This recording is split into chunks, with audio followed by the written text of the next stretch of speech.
नमस्कार मित्रों, हर हर महादेव, जय विश्वनाथ। मैं आचार्य धर्मेंद्र पांडे वाराणसी से। मैं आज आप लोगों को यह बताना चाहूँगा कि चंडी पाठ से संबंधित विशेष बातें। जैसा कि हम लोग जानते हैं कि प्रत्येक नवरात्रि में, चूंकि वर्ष में 4 नवरात्रियां होती हैं, 2 गुप्त होती हैं, 2 प्रचलित होती हैं। तो 4 नवरात्रियों में कुछ लोग तो 2 नवरात्रि में कर लेते हैं, 2 नवरात्रि को नहीं कर पाते हैं। चूंकि वह गुप्त नवरात्रि है, तंत्र विद्याओं के लिए अधिक विशेषता है उसकी। तो मित्रों, हम ये कहना चाहेंगे कि चंडी पाठ का प्रकार क्या है। सबसे पहले आता है नवचंडी। नवचंडी में 9 दुर्गा सप्तशती का पाठ। उसके बाद आता है अर्धचंडी। तो अर्धचंडी में अर्थात शतचंडी का आधा अर्धचंडी होता है ना। तो 51 पाठ करा दें। इसके बाद आता है शतचंडी। शतचंडी जो है 100 पाठ दुर्गा सप्तशती का करा करके उसका तद्दशांश हवन करा दें तो वह शतचंडी होगा। और शतचंडी का मित्रों मैं बताऊं, बहुत बड़ी विशेषता है। घर में क्लेश हो, प्रेतांशिक बाधा हो, किसी से आपका द्वेष विद्वेष चल रहा है, क्योंकि दुर्गा भगवती वह आद्य शक्ति के रूप में है।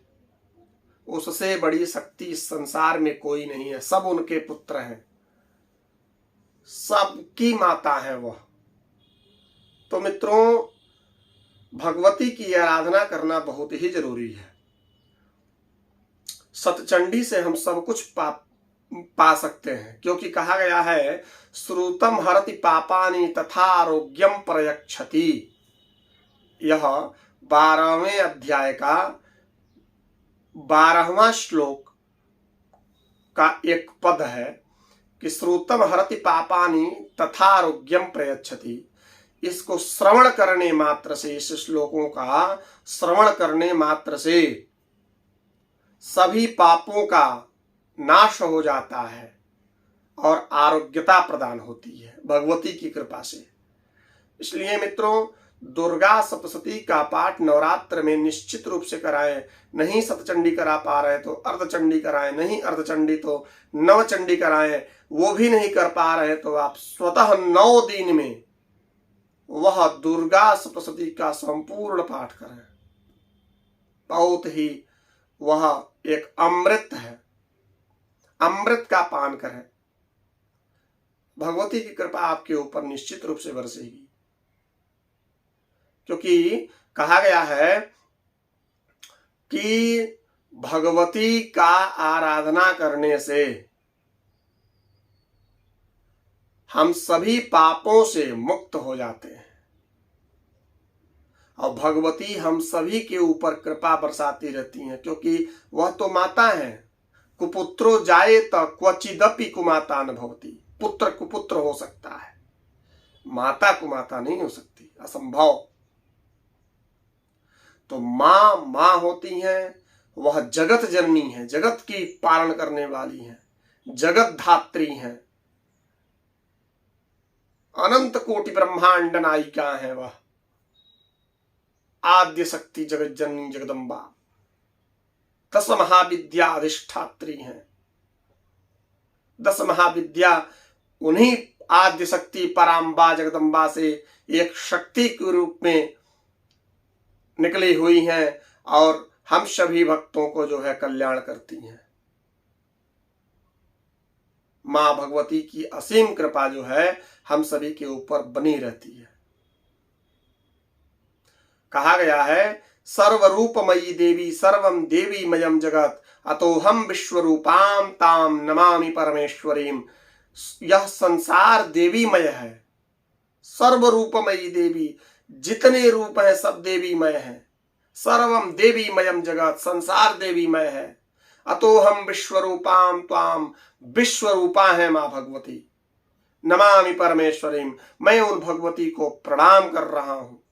हे भगवती सबका कल्याण करें। सर्वे भवन्तु सुखिनः सर्वे सन्तु निरामया सर्वे भद्राणि पश्यन्तु मा कश्चित् दुःख भाग् भवेत्। और हमारे मन में यह धारणा हो सिर्फ हमारा ही कल्याण न हो, हमारे साथ जितने लोग जुड़े हैं उन सबका कल्याण हो। क्योंकि बंधुओं, जब सबका कल्याण होगा तो हमारा कल्याण निश्चित है होगा, इसमें कहीं से कोई दो राय नहीं।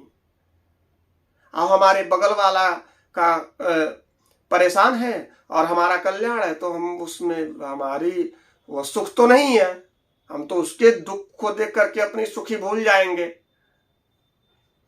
तो मित्रों, सबका भला हो, सबका कल्याण हो, चाहे हमारा शत्रु ही क्यों ना हो, उसके यहां भी कभी दुख ना आए। भगवती से इस तरह से प्रार्थना करना चाहिए, तब जाकर के आपका कल्याण होगा। खाली अपने कल्याण के बारे में नहीं कि हमारा कल्याण हो जाए, बगल वाले दुखी रहे न, तब आपका कल्याण कतई नहीं होगा। माँ है, वो जगत की माँ है, वह सबका कल्याण करती हैं। तो आप मन में यह धारणा बनाएं कि सर्वे भवन्तु सुखिनः, हे माँ सब लोग सुखी हों, सबका कल्याण हो, सबका कार्य चलता रहे, सबका उद्धार हो, सबको सद्गति हो। ऐसा भगवती से प्रार्थना ध्यान करते रहना चाहिए। अकेले आप नहीं कुछ कर सकते, अकेले आपका कल्याण नहीं हो सकता। माँ बहुत कृपालु है, माँ बहुत दयालु है। तो मित्रों, यह जो है सतचंडी है 100 पाठ, इससे देखिए अगर संतान संबंधित समस्या है किसी को, तो देवकी सुत गोविंद वासुदेव जगतपते देहि मे तनयम कृष्ण त्वामहं शरणं गतः, इस मंत्र से, इस श्लोक से दुर्गा सप्तशती का संपुटित पाठ करा करके, इस श्लोक से दुर्गा सप्तशती का संपुटित सतचंडी 100 पाठ करा करके, और अनेक सामग्रियां होती हैं उसमें, प्रत्येक श्लोक कुछ बीच बीच में कुछ श्लोक हैं, उन श्लोकों पर अलग अलग वस्तु हैं, तो उन वस्तुओं के द्वारा हवन किया जाए। निश्चित रूप से भगवती की जो चरु होता है, चरु जो हवन में चरु डाला जाता है, चरु को बचा करके जो रखा जाता है वह प्रसाद में दिया जाता है, वह चरु अगर दिया जाए तो भगवती की कृपा निश्चित रूप से बनेगी।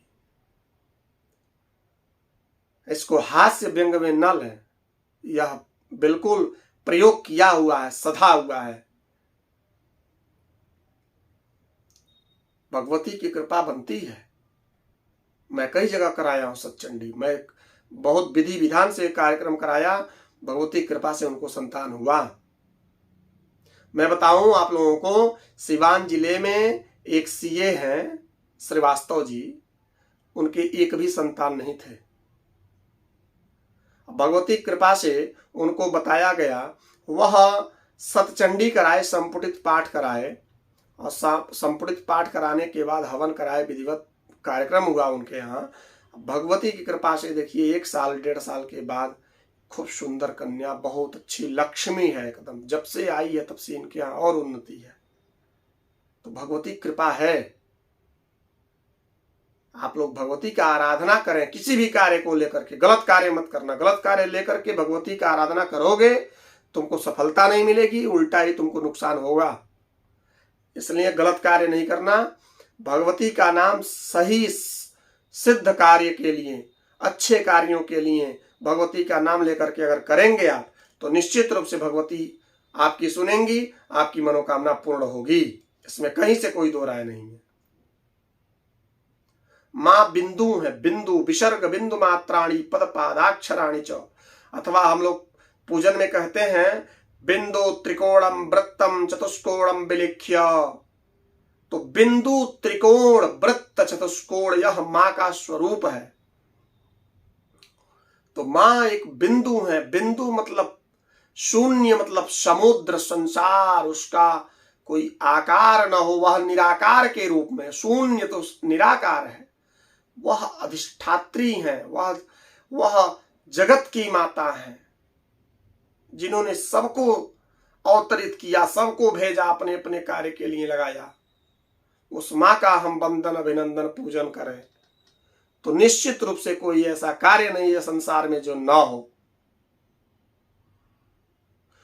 तो मित्रों, बंधुओं, मैं यह कहना चाहूंगा, भगवती का आराधना करें, नवचंडी करें, 9 दिन में 9 पाठ, न हो सके 9 पाठ, 9 दिन में 13 अध्याय का सप्तशती है, 13वां अध्याय का 1-1, 2-2 अध्याय, 3 अध्याय, इस तरह से जिस तरह से आपको बल पड़े, जिस तरह से कवच कीलक अर्गला, जिस तरह से मतलब एक एक कवच करिए, कीलक करिए, अर्गला करिए, देवी सुक्त करिए, पहला अध्याय करें, दूसरा करें, तीसरा करें, 2-2, 3-3, 9 दिन में 9 अध्याय, 13 अध्याय तो खत्म संपन्न कर सकते हैं।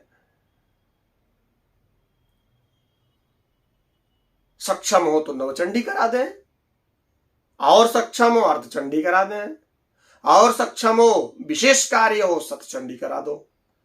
देखो भगवती की कृपा, एकदम शरणागत हो जाओ मां के चरणों में, निश्चित रूप से आपका कार्य बनेगा, इसमें कोई दो राय नहीं।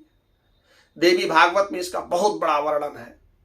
देवी भागवत की कथा श्रवण करें आप लोग, भगवती का गजब, मतलब हम क्या बताएं, इतना अच्छा वर्णन है, इतना सुंदर वर्णन है कि हम क्या बताएं। मां भगवती का आराधना करें, पूजन करें, कल्याण होगा। फिर अगले वीडियो में आपको बताएंगे। हर हर महादेव, जय विश्वनाथ।